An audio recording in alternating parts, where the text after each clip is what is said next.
それでは1番をお選びいただいた方のリーディングを行っていきます。今回のテーマは、私以外に気になる異性はいますかというのを見ていきます。あの人の気持ちシリーズ、よろしくお願いします。今あの人はあなた以外に気になる人がいるのかどうかっていうことで見ていきます。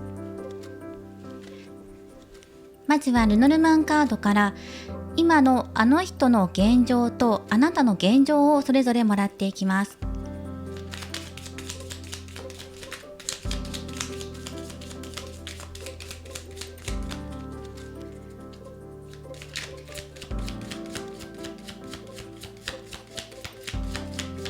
ルノルマンとジプシー使ってもらっていきます。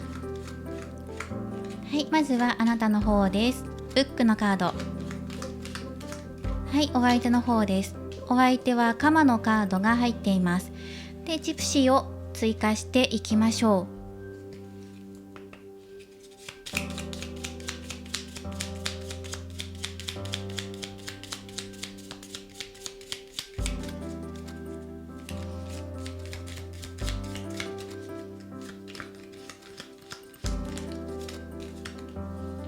はい。お相手の方で胸のざわめきというか、身の回りの出来事もそうかもしれません。何かあったのかな、それを解決するために動いていることや考えていること出てきているのかなというふうに感じられます。そうですね、もう少しね深く潜っていくと見えてくると思いますね。あなたの方はブックのカード、そして誇りを表すカードが出てきています。そうですね、あなたの方では今譲れないものがあるとか、自分にとって大切なものを感じている瞬間だったり、またはお相手のお気持ち知りたいっていうこともそうだと思います。あと警戒しているっていうところもあるんじゃないかなと思うんですね。そこまで心配に思ってないんだけど、もし自分の好きな人に他に気になる異性がいたらどうしようかなっていう不安も少し出てきているので、もしいるんだったら知りたいなとか、それはどんな人なんだろうかっていうところも気になっているところではあると思います。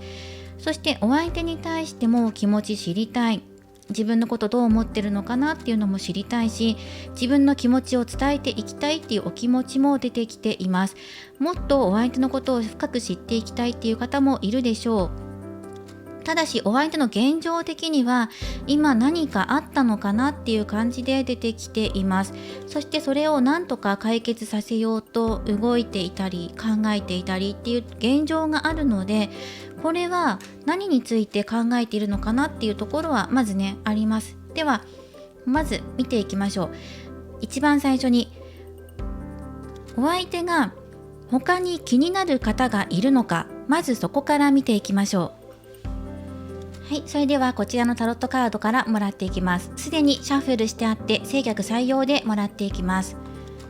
まずお相手ともし気になる方がいるのであれば、他の異性の関係性ですね。気になる気にならないとかじゃなくて友達っていう場合もあるし、現にもしかしたら恋人関係の方がいるのかもしれないし、そのあたりは出してみないとわからないんですが、まずお相手とあなた以外の異性の関係性っていうところをもらっていきます。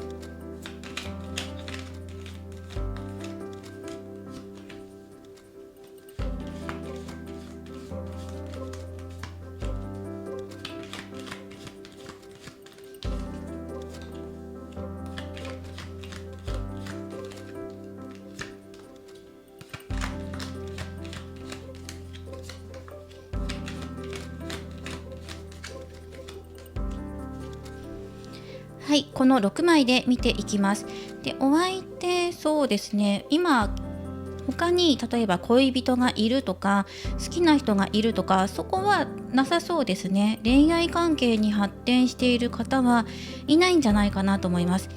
お相手があなた以外で好きな人がいるとしても、その人とはうまくいっていないんじゃないかなっていうのが出てきています。そうですね、でも好きな人他にいないよっていう風に読むのが一番可能性が高いかなと思います。お友達関係、あくまでも友達だよっていうところ、そこに恋愛感情を持ち込んでいませんっていうところが出てきてるんじゃないかなと思いますね。その恋愛的な要素もあまり感じられないですし、例えば体だけの関係性があるとか、そういう異性の方もいないんじゃないかなと思います。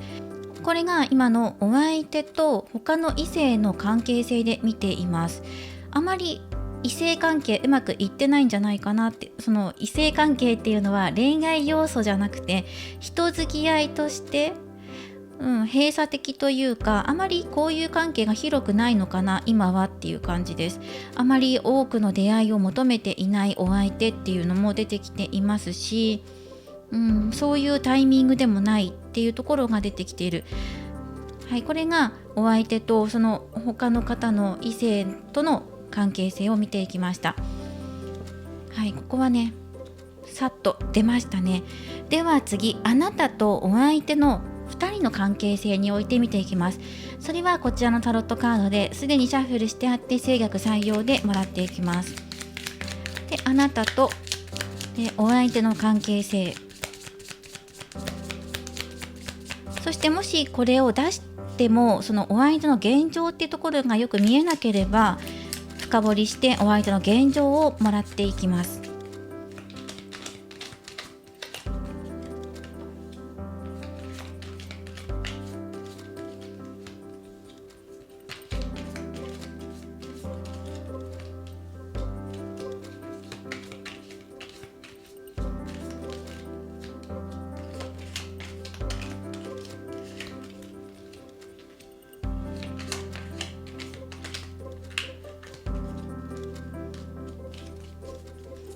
はい、出ましたね。今そのあなたの中で痛みっていうところを感じているのかなっていうのは出てきています。ただこれは抜けていってるので、癒えていくので心配しないでください。そこまで痛いことにはならない、大丈夫です。ただしお相手の何かあったのかなっていうところと少し連動している可能性はあります。でそれをお相手は今何とかしようと今取り組まれているところなので、あなたが関わってくるかもしれませんね。ここにはあなたの中ではお相手との関係性において悩んでいたり迷っていたり、どうしよう、この先どうしようかなって、中には痛みを伴っていたよっていう方もいたかもしれない。だけどそこにはちゃんと包帯が巻かれていてケアされていて、剣はもう抜け落ちています。だから今痛みを感じている方、もしくは少し前に何かあったよっていう方も、これから事態は好転していきますので、だから心配しないでくださいね。心の中っていうのは、あなたは大切なもの、お相手のことを大事にしたい、2人の時間を持っていきたいっていうことも出てきていますから、一部の方ではお相手と喧嘩しちゃったよとか、少し距離ができてしまうようなことがあった、すれ違いがあったっていう方もいたかもしれません。でもそれは修復する方へ向かっていきますし、距離空いてないし喧嘩していないっていう方でも、これから距離が縮まっていくとか関係性が変わっていく方に流れていきますから、ここも深く見ていきましょう。だからこれ以上ね離れちゃうことあるのかなとか、そういう風にはならないから大丈夫ですよ。でお相手の方を見ていきましょう。お相手、あなたとの新しい関係性っていうところを考えています。今の現状を何とかしたいっていうところ、多分あなたとの関係性なんじゃないかなっていうところは出てるんですけど、でもそれ以外でも今お相手の生活的に少し大変かなっていうのは出てきていますね。ただあなたとのことを考えていくと、これ一つ上の段階へ行きたいとか、いい方向へ方向をシフトチェンジしたいだったりとか、前向きに捉えています。あなたを守るためにいろいろ動きたいっていうところが出てきています。ただし慎重に物事を進めていきたいっていうのはありますね。あまり行き急ぎすぎることなく、しっかりと計画練って堅実にあなたを守るためにちゃんと向き合っていく、自分だけが暴走しないっていうところは心がけているよっていうところが出てきています。今まで制限を感じていたんじゃないかなと思うんですね。お互いにお相手もそうだし、あなたもそうだし、そしてあなたの痛みを守りたい、救ってあげたいっていう風なお相手の姿が見えています。そうですね。コミュニケーションをもっと密にとっていくのかもしれません。あとは、あなたをこの剣のね、制限から解き放ってあげたいっていうお相手の様子も見えているんですよね。もしくは2人が制限かけられているようなことがあるのであれば、そこから抜けていきたいっていうお相手のお気持ちがあります。またそして2人は自由な関係性になる、もっと表現し合えるような関係性になっていくっていうのが出てきています。はい。そのためにお相手も慎重に動いているよっていうところですし、こちらですね、ワンドの10、今ちょっとオーバーワークですよ、疲れてるねっていうのがお互い出てきてるんです。お相手もあなたもそうです。今その痛みや疲れから抜けていく時がやってくるので、まず癒しの時間を持っていきましょうっていうのがここで出てきています。いろいろ課題があったり、重圧感を感じていたり、我慢するようなこともお互いあったでしょう。でもその制限から抜けていくんですよ。これがアドバイスです。そして決して諦めないこと、守りたいと思っているお相手のお気持ち、そしてあなたのお気持ち、どちらも大切にしていきましょう。そうすることでこれから見えてくるものが出てきます。ということで、お相手は他の異性のことというよりは、あなたの方に強く今思いを持ってらっしゃるのかなっていうのが出てきています。あなたを守るために何か行動に移していたり、そしてここですね、お相手何があるのかなっていうところでもう少しもらっていきましょう。何について悩んでいるのかっていうところですね。それはタロットカードから補足もらっていきましょう。こちらのタロットからお相手が今どんな状況にいるのか、今何かを守りたいとか収めたいものがある、混乱から静けさを取り戻したいとか決断したいことがある。それは一体何なのか。1枚もらっていきます。強行逆位置です。そうですね、今お互いにとって、またはお相手にとって、自分にとっての正しさってことを考えていたりとか、また社会的立場ってことも考えている可能性があります。そうですね、それはあなたとの関係性はどんなものなんだろうか。あなたとの関係性でもただね、制限があるよってことが言われているので、何かしらお互いの間で制限を感じるようなことがあったんじゃないかなと思うんですね。それが社会的立場だったり、職場恋愛かもしれないですよね。そういうところで入ってきています。そこについて正そうとしていたりとか、誰かに相談しようって思ってるかもしれません。あなたとの関係性を進めていく、どのように進めていくのかとか、前向きに捉えている、考えているところがあるので、どうやればうまくやっていけるのかなっていうところを考えていたり、誰かに相談しているっていうところもあると思います。何について沈めていきたい、平和的になっていきたいのかっていうと、あなたとの関係性においてルールに縛られたくない、あまりガチガチに縛られたくない、そういう枠から抜けていきたいところだったり、悩みから解放されたいっていうお相手のお気持ちが出ています。それは社会的立場だったり、お相手の心の中にあるのかもしれません。自分の心をしっかりと定めていきたいっていうところです。あなたに向けて愛情を届けていきたいっていうお気持ちもあるんです。ちゃんとした形にさせていきたい、関係性をしっかりしたものに育んでいきたいっていうお気持ちも出てきています。あなたとの関係性、ここですね。これからもあなたと積み重ねていきたい思いがある。もっと物質的な面かもしれません。時間を積み重ねていきたい。デートを重ねていきたい。これから進展させていきたい。安心した時間を提供していきたい。これがあなたに求める関係性です。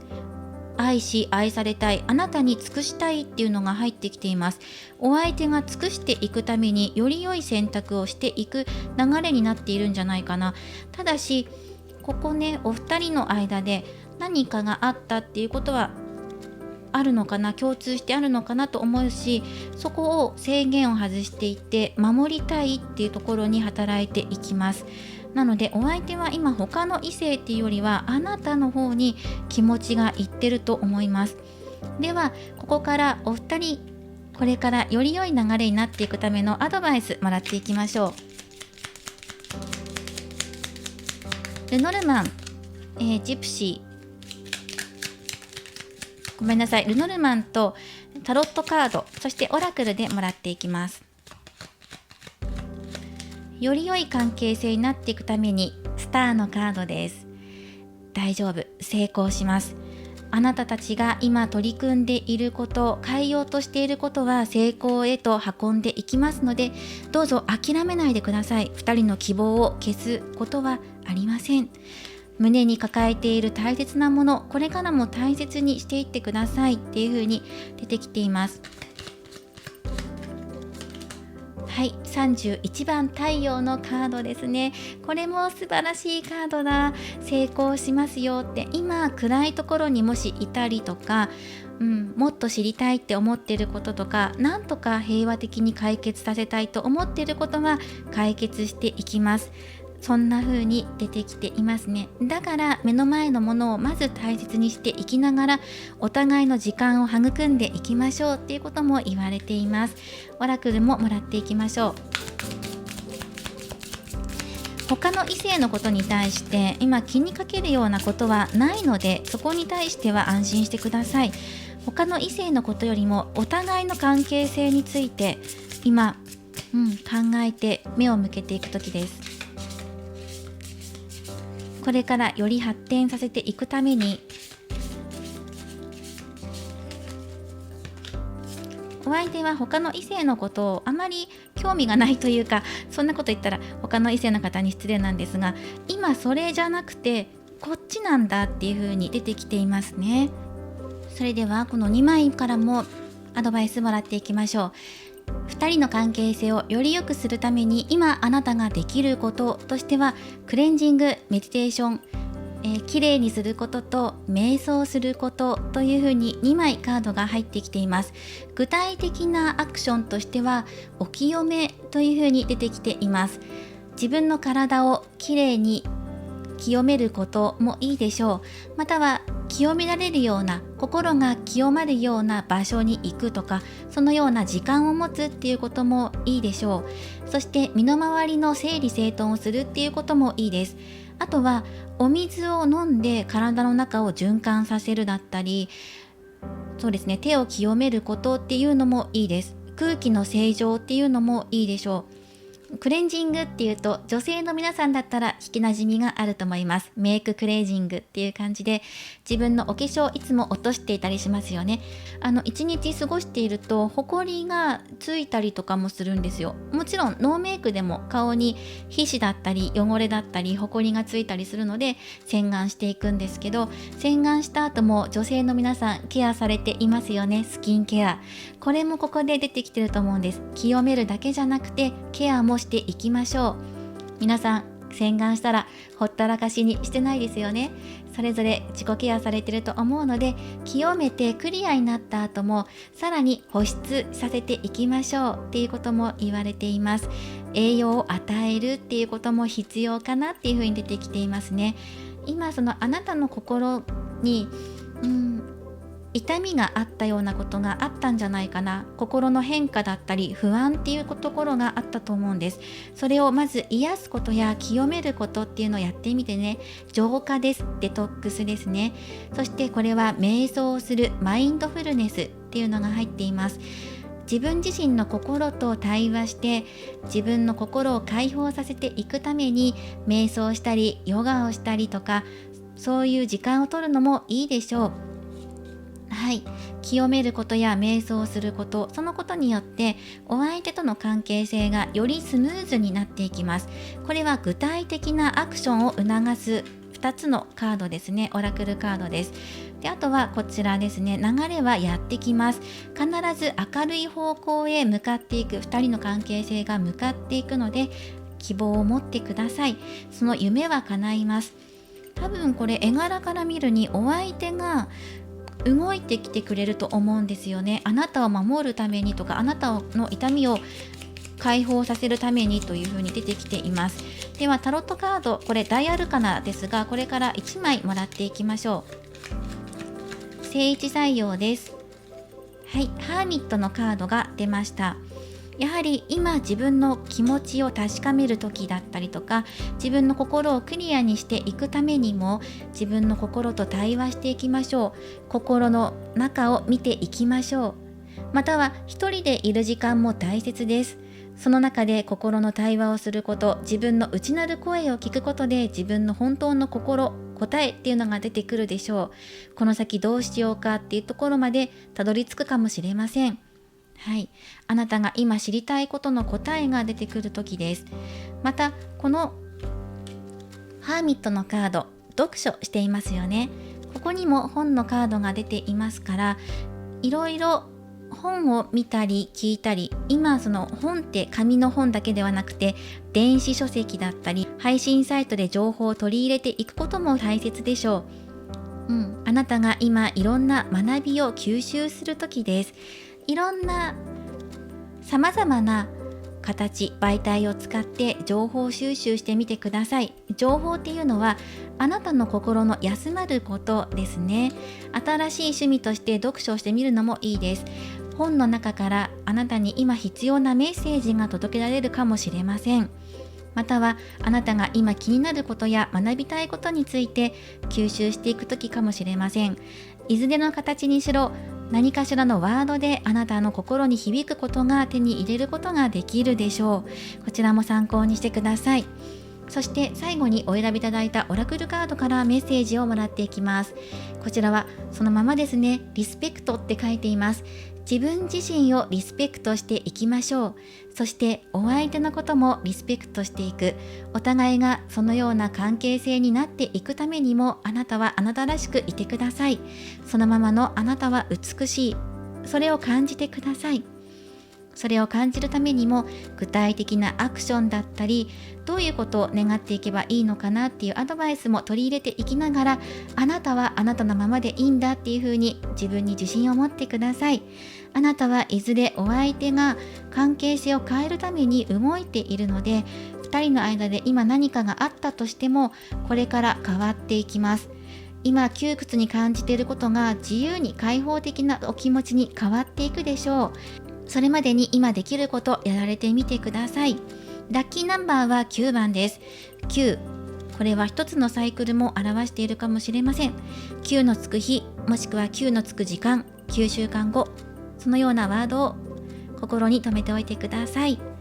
以上、こちらが1番をお選びいただいた方のリーディングとなります。今回はあの人に他に気になる異性はいるのっていうのをテーマに見ていきました。はい、こちら2つの関係性を出していきましたので、それぞれ読み解いてみてください。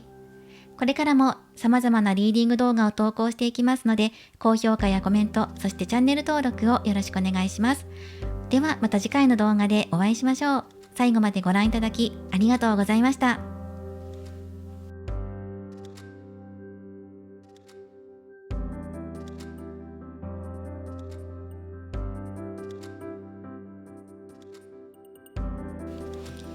それでは2番をお選びいただいた方のリーディングを行っていきます。今回のテーマは、あの人が他に気になる異性がいるのかどうか、異性関係を見ていきます。そしてあなたとの今後についても見ていこうと思っています。よろしくお願いします。それではタロットカードはシャッフルしてありますので、今回制約採用でもらっていきます。まずは今のお二人の現状をもらっていきます。あなたとお相手の今それぞれの現状をください。ルノルマンとジプシーからもらっていきます。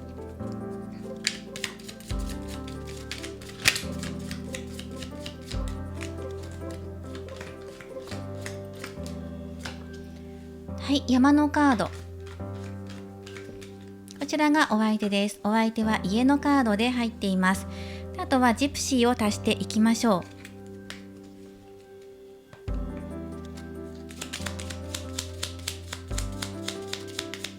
片思いの方であれば、お相手と交際するまでに、道が険しかったりとか、付き合うまでまた時間がかかるのかなとか考えている方いるかもしれません。ただしあなたの中ではお相手と交際したい、それは変わらずというようなお気持ちが出てきています。はい、あなたの方に、スイートハート、いいですね。お相手の方もギフトなので、そうですね、お二人の関係性って今いいんじゃないかなって状態で見てるんですけど、二人の状態それぞれ安定していますし、いいこととか二人の間であるんじゃないかな、あったんじゃないかなっていうのも出てきています。確かに片思いで見ている方だとしたら、お相手と交際するまで何か課題があったりとか、自分たちの間で乗り越えていかなきゃいけないものがあるんだけど、でもそれでも自分の道は閉ざされていない、だから進んでいく気持ちには変わりないっていうあなたの気持ち現れています。そしてスイートハート、お相手を愛している、これ愛する人なんですよね。あなたを表すカードなんです。で、お相手からしてみたらあなたはとても愛しい人っていう風に見ていると思いますし、あなたのところでこれが出てくるので、自分の信念はぶれていないよ、お相手を愛する気持ちに変わりないよ、どんなことがあってもねっていうのがここで見て取れます。そしてお相手のところにギフトのカードが入っています。プレゼント考えてることあるんじゃないかなっていうのが出てるんです。この4枚のカード見ていても2人の関係性ってとてもいいものに見えるんですよね。あなたに与えたいものがある、それはお気持ちだったり、実際にプレゼント形にあるものかもしれない、デートの約束をすることかもしれないし、何かしらあなたに与えたいものがあるよっていう風に出てくる。お相手とても今安定していて、プラスアルファあなたに何かをしてあげたい、捧げたいものがあるっていう風に出てきています。関係性落ち着いているし良いんじゃないかなっていう風に思えます。はい、お相手がしっかりと構えてくれていますから、何かあっても頼れるし、今とてもいい感じに見えますね。ではこの後ですね、お相手の異性関係から見ていきましょう。そうですね。ではお付き合いされている方であれば、もう順調に交際をしていきたいっていうお相手のお気持ちが見えています。そして今この直近で何かプレゼントしたいことがあるんじゃないかなってお相手の方で出てきていますね。そして他の異性関係はどうでしょう。お相手とあなた以外の異性関係です。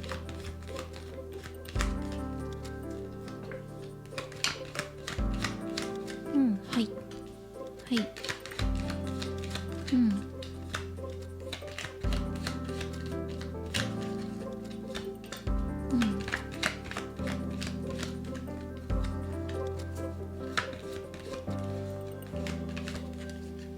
今お相手に好きな人いないんじゃないかなっていうのが出てきています。その他の異性でね、他の異性で気になる人がいないんじゃないかなと思います。もしいたとしても友達っていうところで入ってきています。恋する気持ちっていうのが、ときめきっていうのが感じられないので、もしお相手が何か誰かにあげようと思ってるんだったら、他の異性っていうよりはあなたの可能性が高いんじゃないかなっていうのが出てきています。慈愛的な意味で、博愛的な意味で人に対して優しさを持って接しているところはあると思います。だけどそれは誠心誠意慈愛とか思いやりの気持ちを持って接しているので、恋愛関係として他の異性と発展させていこうっていうのがまず出てきていないので、他の異性のことに対してお相手気になる人いるのかなっていうことに対しては今いないんじゃないかなっていうのが答えですね。はい、他の異性の方でもお相手を狙ってる人がいるとか、そういうのはあまり感じられません。そうですね。ただしこの方とても優しい方なんだなっていうのが見て取られます。はい。ただ友達と遊ぶ時間っていうのはあると思います。恋愛関係ではなくて、本当に人としてのつながりだったりとか、お仕事関係で飲みに行ったりとかっていうような時間はあると思うんですね。楽しく異性と過ごす時間、本当に恋愛関係抜きで、でそういう時間はあると思うんですね。友達としてみんなで遊んだりとか、グループとして活動されている方もいるかも。その友達として5、6人で集団になっていつも集まる仲間がいるとか、その中に異性が関わっているかもしれないけど、あくまでもそれはそこまでであってそれ以上にはならないっていうのが出てきています。では次ですね、こちらもシャッフルしてあります。あなたとお相手の関係性を見ていきます。2人の関係性、今どんなバランスかなっていうところです。でこのお相手はとても誠実な方なので、真面目というか誠実な方ですね。恋愛に対してそういう方なので、羽目を外すようなことをしたりとかはしないと思います。今そういうところ考えてません。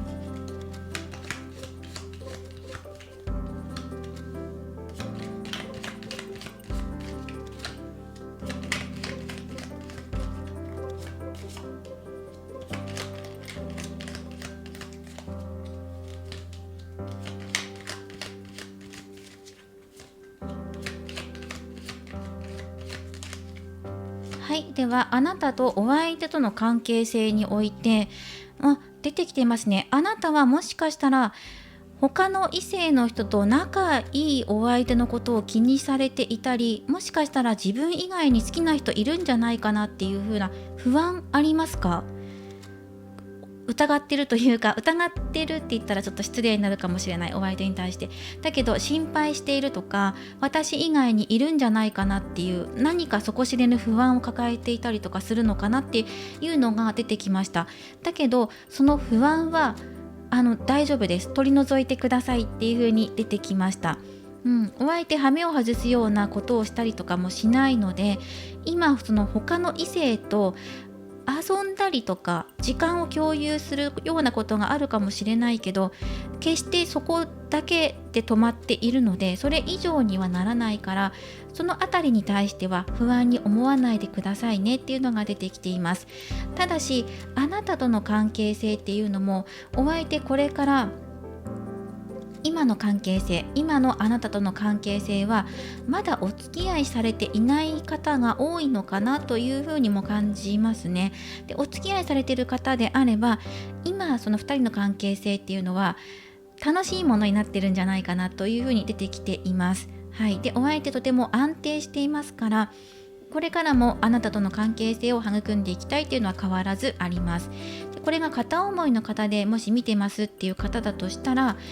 一部の方ではまだ交際に至るまではやっぱり2人で乗り越えていかなきゃいけないものがあるとか、友達関係から抜け出していきたいっていう、今まだ友達の状態ですっていう方もいるかもしれません。思いを伝えきれていなかったりとか、相手の気持ちが見えなかったりとか。ただし2人のお付き合いっていうのは今最近出会ったというよりは歴史があるものに感じるんですね。今まで育んできたものっていうのを感じる。あなたはお相手との紡いできた時間を大切にしているし、これからのことも考えているよっていうのが出てきているんですね。ただやっぱりお相手のお気持ち見えないところがあるのかなっていう不安が少しだけあります。もう少し深く知っていきたい、仲良くなっていきたい、これからも時を重ねて2人の思いも重なっていけばいいなっていうふうに感じている。そしてお相手と同じように自分の気持ちも平和的なものであってほしい、落ち着いていきたい、落ち着いた交際を求めているところがあるっていうふうにあなたのお気持ちが出てきています。そしてお相手の方なんですけど、お相手の方でもまだその決めきれないところがあるというか、なんでしょうね、まだあなたに見せきれていないものが出てきてるんじゃないかなというふうに思います。ただしこの方すごく優しいので、周りに誤解される、その他の異性の方にね誤解されるような優しさは持ってるんですけど、でも今現段階ではね、他の異性の方でお相手のこと好きになる人はいません。だから今そのお相手と交際していくチャンスとして捉えていただくといいんじゃないかと思います。他にライバルがいない、今がチャンスだっていう風に、まだ交際してない人はね。そしてお相手はあなたとの間で今待ちわびていることがある。つまり多分ここだと思うんですよね。ギフト、捧げたい、与えたいものがある。まだそれがもう少し先なんじゃないかなって。予定が、お相手の頭の中では計画がもう少し先って、今すぐじゃないっていう風に出てくるんですね。それがいつなのかっていうことを出していきましょう。そして不安に思うことないので、他の異性がどうのこうのとかは思わなくていいからっていうことはアドバイスとしては出ています。で、今そのお友達関係で恋愛関係に発展させたいんだよなっていう風に感じてる方は、今はまだ急がずに、今2人の関係性を楽しむこと、純粋に楽しむ。2人きりじゃないかもしれない、グループで交際されてるかもしれないし、他にも仲間がいて仲間で集まってるよって方はそれでもいい。みんなで一緒にまず楽しもう。今のお相手との関係性を楽しむことっていうのが出てきています。では、このお相手が計画しているのって大体いつ頃なのか、時期出していきます。具体的に出していきましょう。もう少し時間かかるかも、私が思った以上に時間かかるかもっていうのが出てきたので、あなたも多分同じ気持ちだと思います。私たちが感じているよりもう少し先っていうのが出てきていて、これ何ヶ月単位かもしれません。何日とか何時間とか何週間とかじゃなくて、何ヶ月単位で出てくるかな。だけど確実に手渡しでやってきますっていうのが出てきます。確実に会いに行きますとか、遠距離だとしても、あと音信不通だとしても連絡するとか、会いに来るとか、確実に行動に移してくる。だけど時間がかかるかなっていうのがあります。ちょっと数字を出しましょう。ここはね、数字を出していきます。ではルノルマンカードから具体的な数字もう少し出していきましょう。このペンタクルキングだと何ヶ月単位っていうのが出てきてるんですけど、もっと細かく教えてくださいっていう。ただ私たちが思ってるより少し時間がかかるっていうのは出てますね。もう少しわかる範囲で24、ハートだ。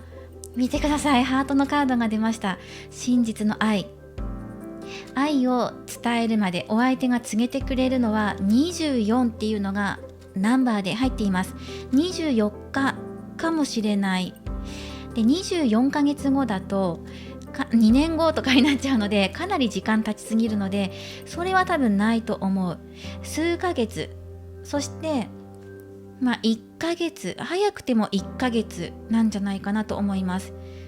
で、それで具体的な数字としては24のつく日、もしくは24のつく時間だったり、24週間後だとそれでもかなり数ヶ月先、6ヶ月先ぐらいになっちゃうので、ただしそのあたり6ヶ月以内にはお相手はあなたに与えるもの、あなたに何かプレゼントしたりとか行動として示してくれるものがある。そこには愛が詰まってるよってことが出てきてるので、2人がちゃんと交際するとか、正式に交際する、あとは、今交際されている方でもさらに一歩前進するには、お相手の真実の愛を聞ける、プロポーズを聞けるとかまで、遅くても6ヶ月かなと思います。早かったら1ヶ月、それくらいのペースで。ただし私たちが思ってるより意外と遅いっていう風に感じます。なので来月あたりかなと思ってたら再来月だったりとかする可能性はあります。だけど確実に愛情を届けてくれるってことですね。ここね、愛のカードが出てくるから、やっぱりこのお相手の叶えたい願いってやっぱ計画していること、っていうのがもう少し先で、だけどそこには愛が詰まってることだよっていう風に捉えてください。そうですね。だから今あなたが不安に思っていたり揺れていたりするようなことがあったとしても、そこから確実に抜けていけますからねっていうのが出てくる。そうですね。ではお相手、そうだな、なぜそんなに時間がかかってるのか、ちょっとだけ深掘りしていきましょう。もう少しタロットを使って、多分準備、そうですね。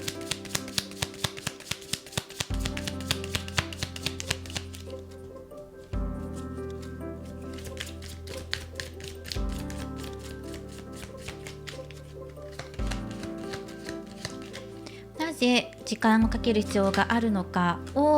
ペンタクル8番、積み重ねていくことを今大事にしているからですっていうのが入ってきて、これね、他の異性の人はあまり考えないでくださいって出てきていますね。ここ今お相手が大事にしてるのはあなたとの育む時間であったりとか、他の人じゃない、あなただって。なんでそこまで時間かけるんですかって言ったら、もう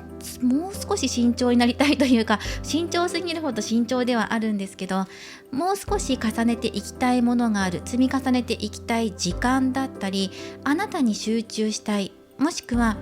もう少しコミュニケーションをとっていきたいとか、お相手なりのこだわりがあるみたいですね。ただし誠実です。真面目に誠実に考えてくれていますから、あなたもお相手との関係性育んでいきたい。2人とも育んでいきたいものがあって、でもこれって形にしたいものなんですね。そしてそれは気持ちだけじゃなくて、ちゃんとした安心できる確定した何か形になるものとか、しっかりと交際っていうはっきりと断言できるようなものとか、結婚だったりとか、そこに結びつくようなものですね。そこをお互い求めている、ここの2人の共通点、目指しているところっていうのは同じだから、そして確実に形のあるものプラスそこに愛のこもったものをお相手は作り上げていきたい、届けたいってことが出てきていますから、時間はね少しかかるんだけど、こっちお相手の方から与えてくれるものがあるので、それを待ってくださいねっていうのが出てきています。で、あと他の異性のことに対しては今全然考えてないから、この人なので、あなたもそれを信じてくださいねっていうことです。では今あなたが具体的にできること、具体的なアクション、開運アクションをもらっていきましょう。オラクル2枚もらっていきます。今あなたができる、具体的に行動に起こせることもらっていきますね。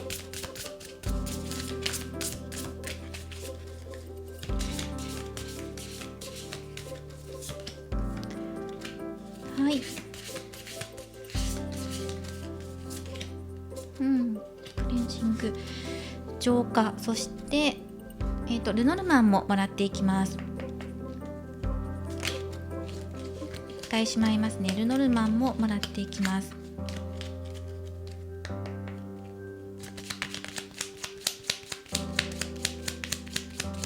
オラクルカードは具体的なアクションなので、ルノルマンは全体的な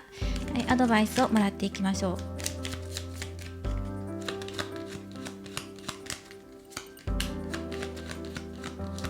手紙のカード、そして鍵のカード、解決するよっていうのが出てきています。鍵のカードなので、今不安に思っていることとか、そうですね、そのあたりが解決されていくとか、少し時間かかるかもしれないんですけど、でも確実に物事は解決の方へ向かっていくし、そして手紙のカードも出ています。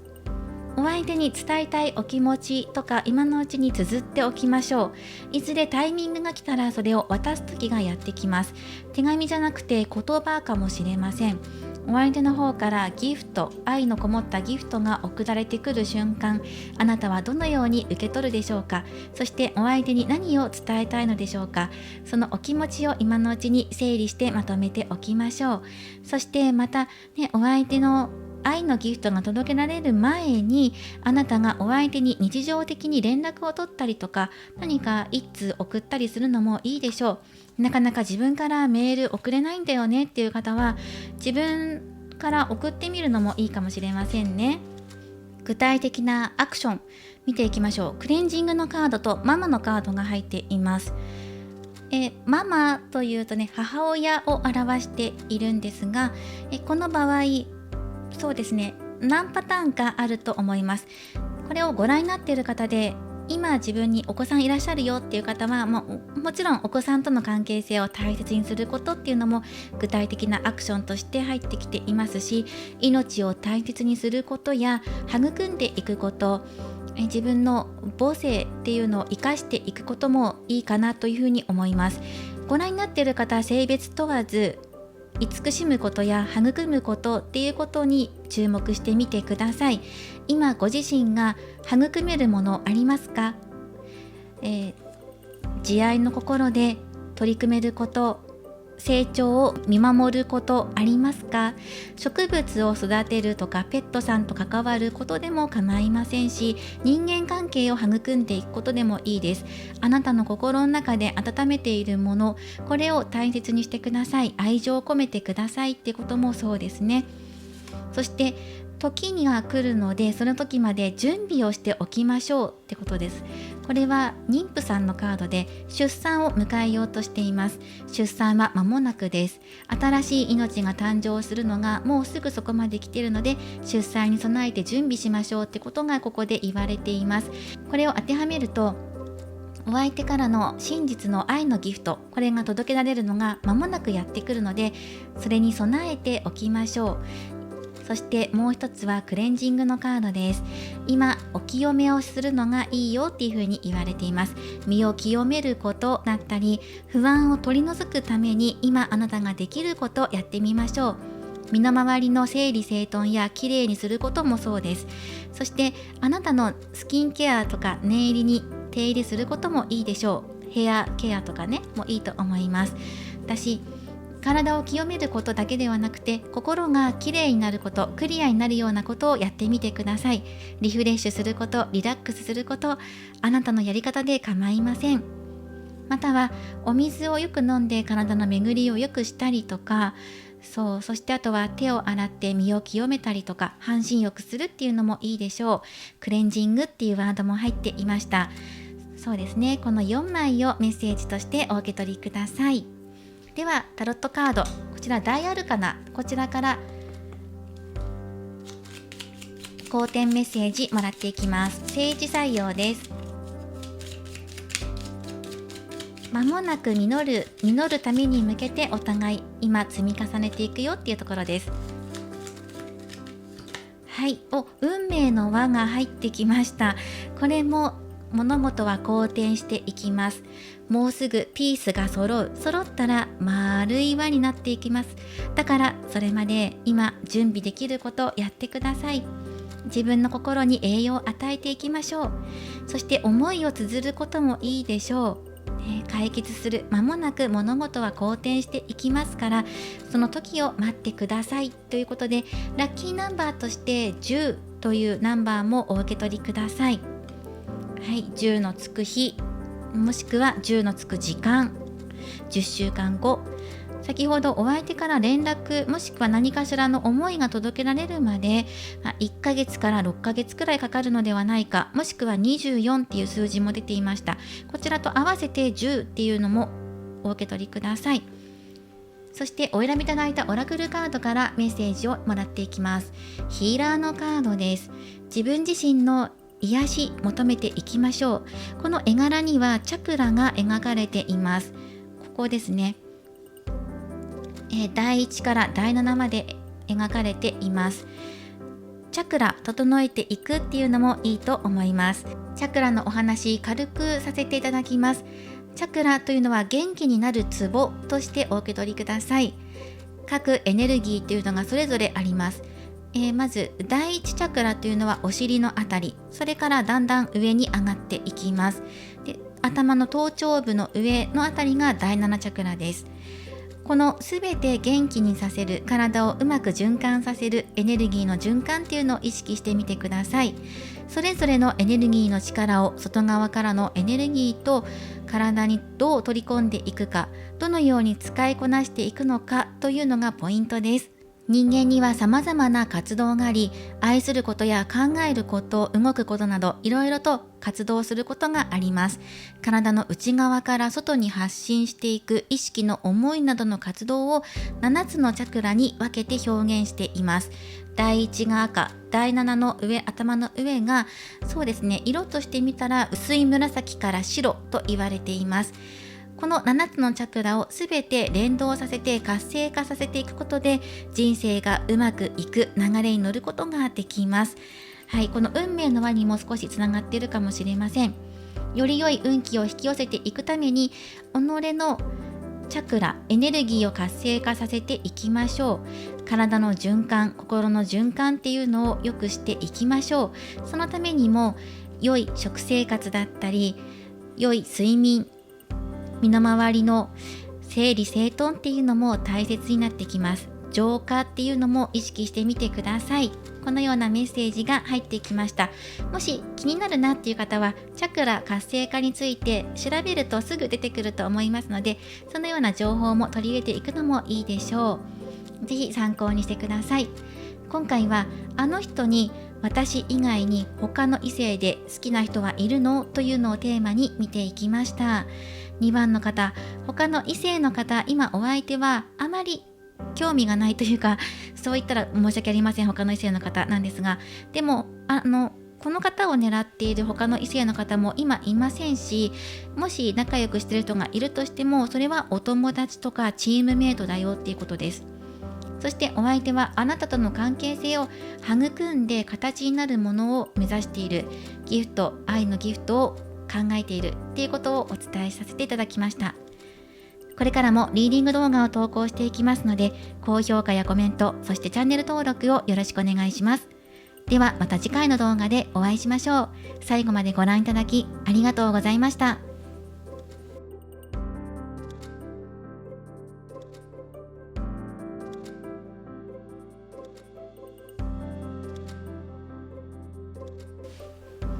それでは3番をお選びいただいた方のリーディングを行っていきます。今回のテーマは、あの人は私以外に気になる異性はいるの？というのをテーマに見ていきます。よろしくお願いします。タロットカード、今回はすべてシャッフルしてあります。まずは、ルノルマンとジプシーカードから今のお二人の状態を見ていきます。そしてその後に飛びましたね。その後に、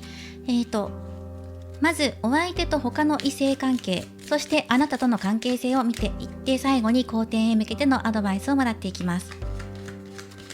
ジャンピングしてきたのは後で見ていきます。あなたの方は家のカード、お相手の方は山のカードで入っていますね。そしてあとジプシーももらっていきましょう。真ん中1回めくりますね。マウスのカード、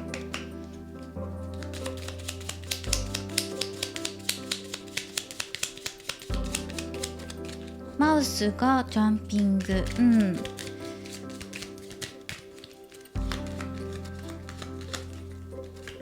はい、あなたのところにはもうお相手のカードが出てきています。お相手だと思うんですけど、これね、スイートハートと相反しているカードで、これはお相手かな。スイートハートはあなたで見てるので、お相手の方でね、こっそりと様子を伺っている人というか、そういう闇の人みたいなのが出てきているんですけど、抜け道を考えているんじゃないかなっていうのがあります。そうですね、あなたの方が落ち着いていて、お相手と安定した関係を築きたいとか、お相手の心休まる場所でありたい、自分自身がね、そのようにお相手に癒しを与えたいとかっていう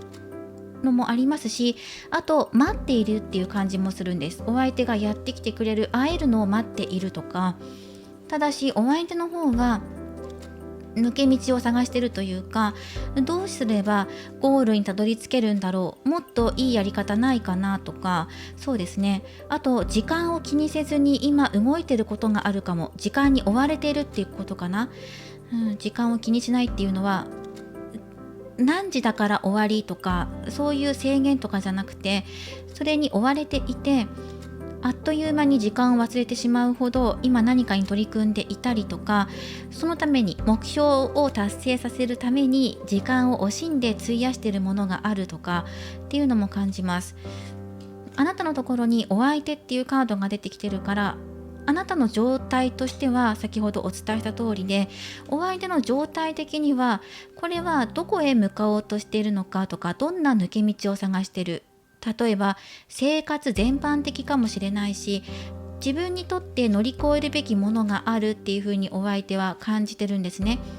どうやったらこの山を乗り越えていけるんだろう、次のステージへ行けるんだろうっていうことを考えてる。それはあなたとの関係性だけではなくて、お相手のお仕事だったりその他のことかもしれないので、この後ね、ゆっくりとカードを展開させていきましょう。ただしネズミのカードが入っているので、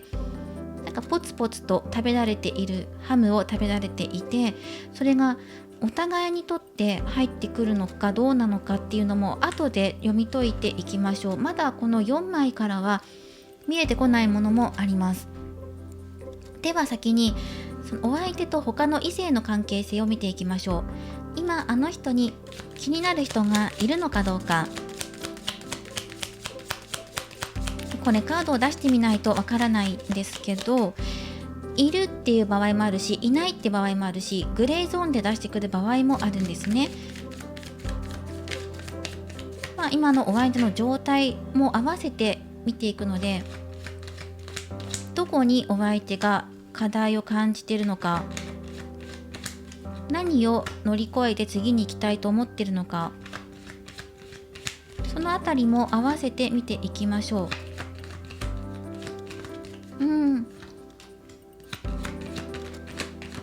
ライバルがいそうな感じですね。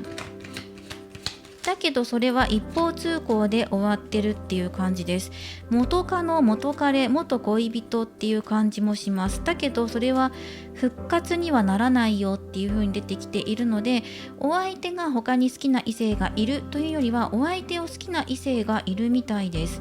それはあなたにとってのライバル的存在なんじゃないかなと思うし、昔交流のあった方かもしれません。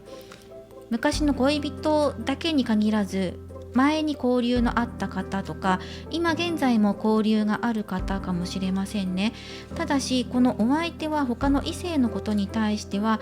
自分は今一時休止の段階なので、なんかね、恋愛モードに入っていないのか、他の異性に今は心が動いていないところはあります。これはこれから先あなたとの関係性を出していってから総合的にここ見ていこうかなと思うんですけど、他の異性の方に対してはお相手は積極的に働きかけていないし、逆にアプローチを受けたとしてもお相手的にはいい反応を示さないんじゃないかなっていうのが出てきています。では次、あなたとの関係性を見ていきましょう。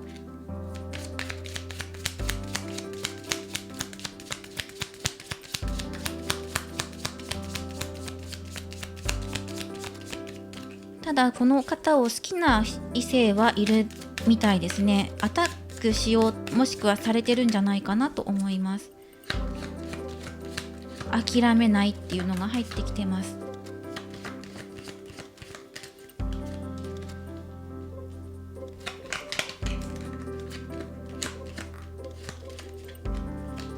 これお相手、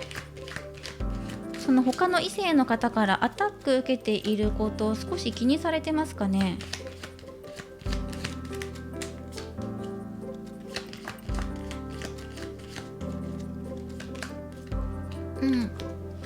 あなたがライバルの存在、気がついていますか？もしくは、いやでもこれ他の異性の存在として見てるので、もしライバルじゃなかったとしても、今お相手が抱えていることについてあなたも知ってるところがあるんじゃないかなっていう風に出てきています。そして2人の関係性で言えば、今2人の関係は育まれているところであるので、だから今これからどうやってこの先進んでいこうかなっていうところをお互いが考えているところはあります。だからもうこれで終わりだとか失恋しちゃうとかそういうことじゃないので大丈夫ですよ。だから何かしら抱えているものが抜けていきます。これでもこの現状を見る限りお相手の方に負荷がかかっているんじゃないかなとも思うんですけど、ただこれジャンピングで出てきてるんですね。これストレスとかを表すカードです。何かしらストレスを抱えているどちらかが、もしくはどちらもっていう場合で入ってくるんですけど、そのストレスが今抜けていく時がやってくるよっていう風に出てくるので、今だからいろいろと心配しちゃう、不安に思っちゃうってところがあるかもしれない。だけどそこは抜けていくからもう少し待ってみてっていう風に出てるんですね。あなたの方でもお相手の方、待ちの姿勢というか、自分から積極的にヘルプに入っていけなかったり、またはライバルの存在を感じているから、お相手のことを思ってはいるんだけど、できれば向こうからやってきてくれるのを待っているところがあるんじゃないかなっていうのもあります。できるだけ安心安全な関係性でいたいとか、自分がそういう癒しの存在でいたいってところがあるので、ライバルを気にしてね、自分が動けないってところもあるかもしれないけど、でも無理はしたくない、あんまり無理して2人の関係性を崩すようなことはしたくないってことが出てきているので、お相手もねそれを望んでいないから、その姿勢でいいと思います。とても注意しながら、準備しながら、これから先どうしようかなってことをあなたは考えているし、これから先のことっていうのも期待しているところがあるので、あなたのところでね。ただその今お相手が抱えていることやあなたが抱えていること、これを少し深掘りしていこうかなと思います。お相手も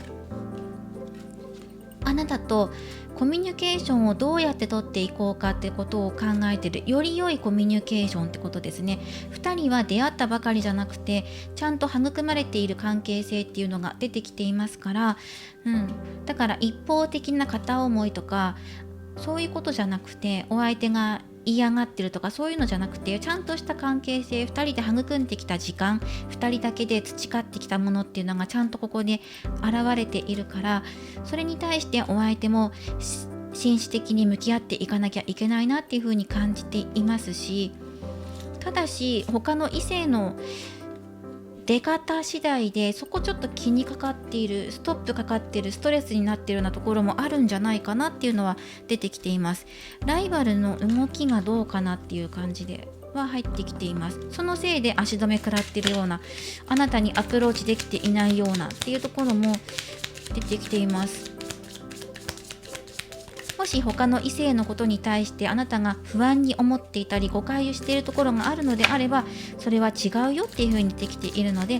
安心してくださいね。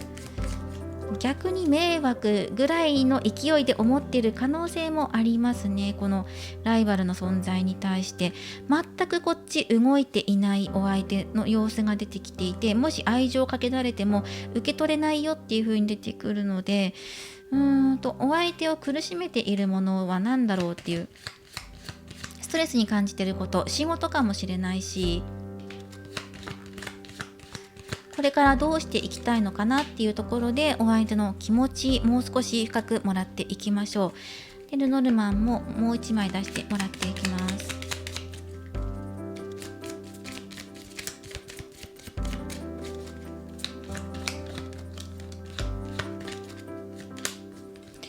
はい、指輪のカードですね。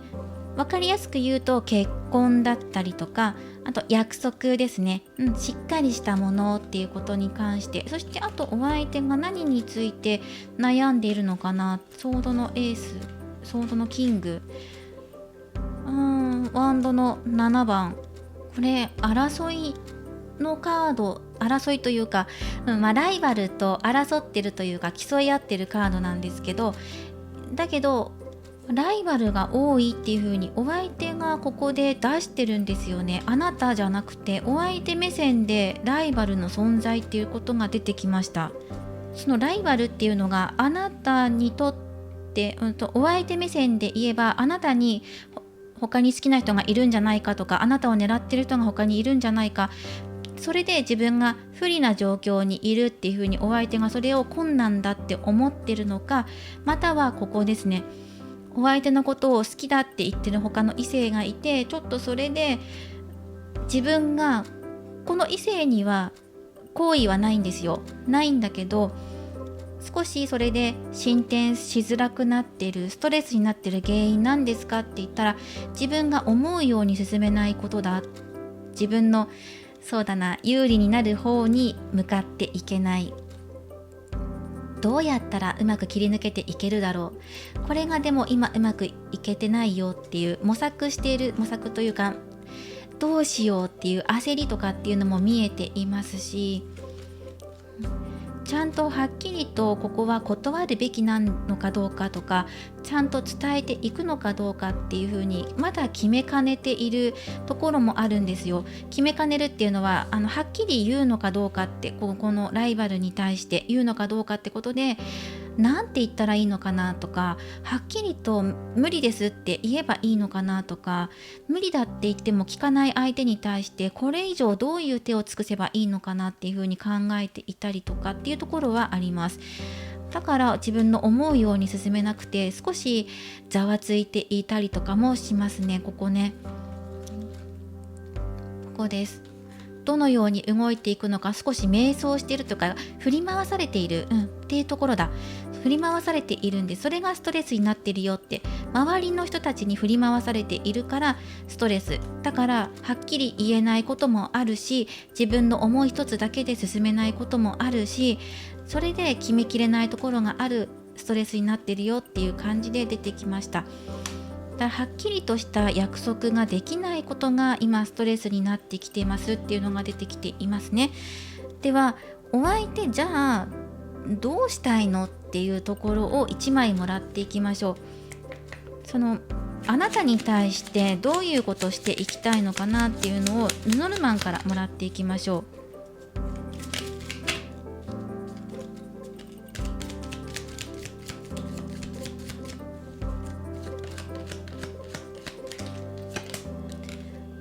はい、無知のカードですね。あなたとの間、関係性をはっきりさせたいことがあるっていう風に出てきています。お相手はね、うやむやにしたくない。今ちょっと曖昧な感じで入ってきてるところがあるんじゃないかなという風に出てきていますね。で、お相手が曖昧なのは周りに振り回されているからっていうのもあるし、その他にも多分いろいろとあると思うんですね。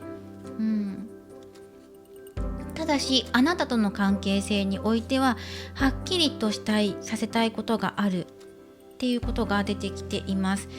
もう少しもらっていきましょうか。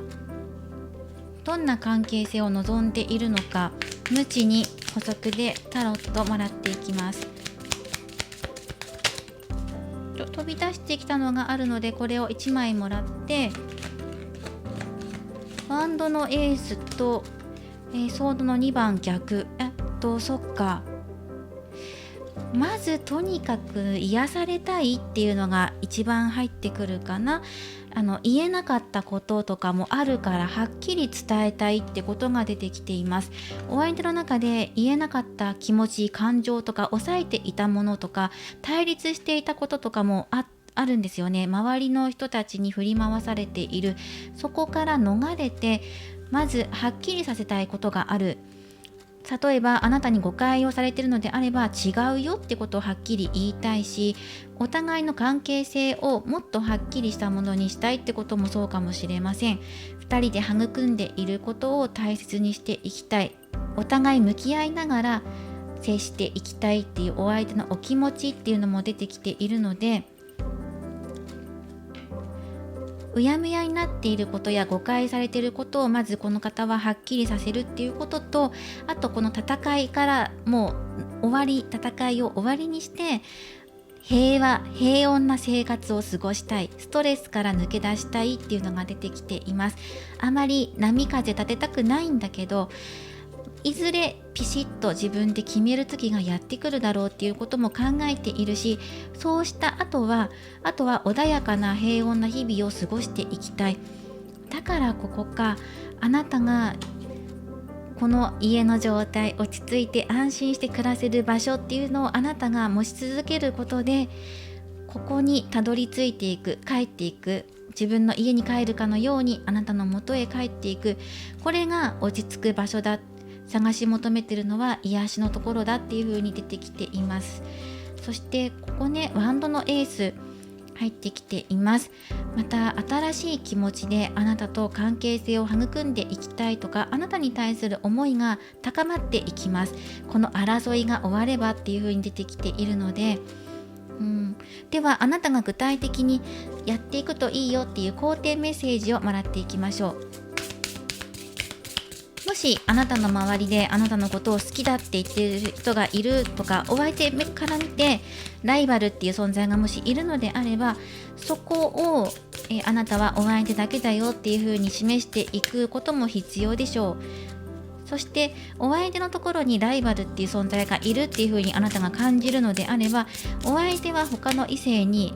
好意はありませんっていう風に出てきました。復活もないですっていうのが出てきていますから、例えば昔付き合ってた人がまた言い寄ってきたとしても、とか昔仲良かった人がまだ好きなんだ、付き合いたいってもしお相手に言ってきたとしても、お相手はイエスっていう風にはならないんじゃないかなっていうのは出てきています。ただしその人間関係で振り回されているところがあるので、それが落ち着いたらっていうところですね。落ち着いたらあなたのところへ向かっていくよっていうのが出てきています。パワーなので堂々としていてくださいっていうカード、そしてフルムーン、満月のカードですね。好転へ向けてのメッセージ、この後に時期とかを出していこうと思ったんですけど、ここに満月のワードが入ってますから、満月のタイミングっていう風に出てきています。その時にあなたのエネルギーを満たしておいてください。そしてそれはネガティブなものではなくてポジティブなもののエネルギーを貯めておきましょう。充電のカードです。時が満ちれば、そして満月のタイミングで2人にとっての好転が現れていきます。そしてパワー、力のカードですね。あなたが自分自身を強くいることもそうだし、ネガティブな思いとか消極的なことから負けずに、自分はお相手のこと好きなんだっていう風に一本筋を立てておくことっていうのも必要になってくるし、あなたがあなたらしくいられることっていうのも大切です。自分の心に寄り添うことも必要でしょう。お相手に寄り添っていくことっていうのもあなたはできています。そのことにまず受け入れていきましょう。自分できてるんだっていうことね、受け入れていきましょう。時はやがて満ちていきます。あなたの心も満ちていきますので、それまでに自分のポジティブな気持ちを満たしておきましょうっていうことです。そしてまたアドバイスをもらっていきます。具体的なアクションとしては、これ何かね行動に移すといいよっていうよりは、満月のタイミングだよっていうことと、自分の力を満月に合わせて蓄えていきましょうってことです。なので月の流れを意識してみてください。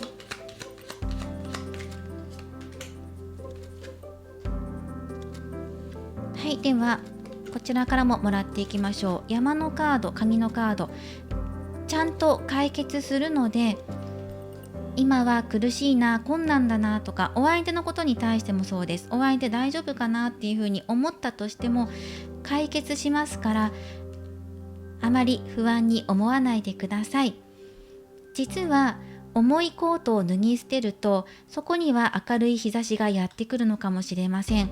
そのタイミングは満月だよっていう風に出てきているのと、あとはタロットカードからもメッセージをもらっていきましょう。タロットカード大アルカナ22枚正位置でアドバイスもらっていきます。